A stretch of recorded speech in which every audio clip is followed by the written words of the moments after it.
بالکل، آئیے حضرت عثمان بن عفان رضی اللہ عنہ کی شہادت کا واقعہ مفصل اور تاریخی حوالوں کے مطابق بیان کرے۔ حضرت عثمان غنی رضی اللہ عنہ کا تعارف۔ حضرت عثمان بن عفان رضی اللہ عنہ اسلام کے تیسرے خلیفہ راشد تھے۔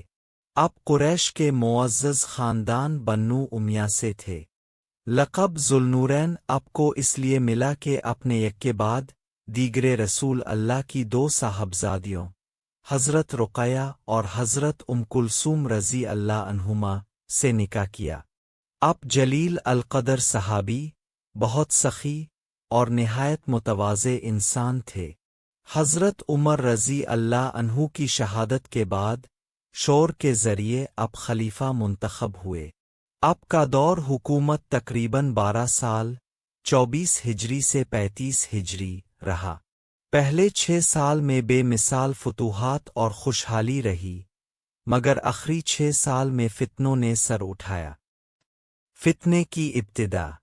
حضرت عثمان رضی اللہ عنہ کی نرم دلی اور درگزر کی پالیسی سے بعض عناصر نے فائدہ اٹھایا۔ چند اہم اسباب جو اس فتنے کا بیج بنے۔ آپ نے بعض رشتہ داروں بنو امیہ کو گورنر بنایا، جیسے مصر میں عبداللہ بن ابی سرح، کوفہ میں ولید بن عقبہ، بصرہ میں عبداللہ بن عامر۔ بعض گورنروں کی شکایتیں آئیں کہ وہ سختی کرتے ہیں، اعمال جمع کرتے ہیں۔ حضرت عثمان رضی اللہ عنہ نے کئی موقعوں پر گورنروں کو ہٹایا آبلا کر نصیحت کی، مگر فتنہ پرست اس پر بھی مطمئن نہ ہوئے۔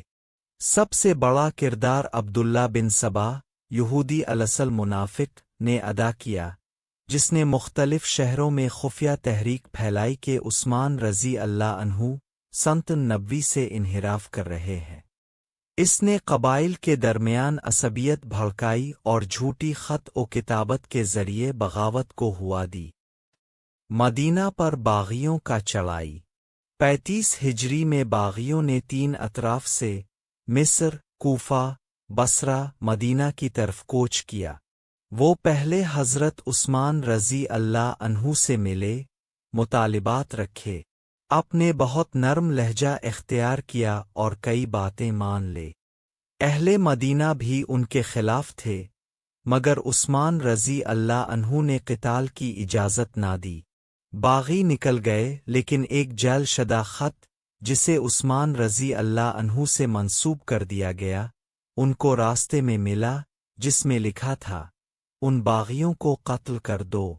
یہ خط دراصل سازش تھی۔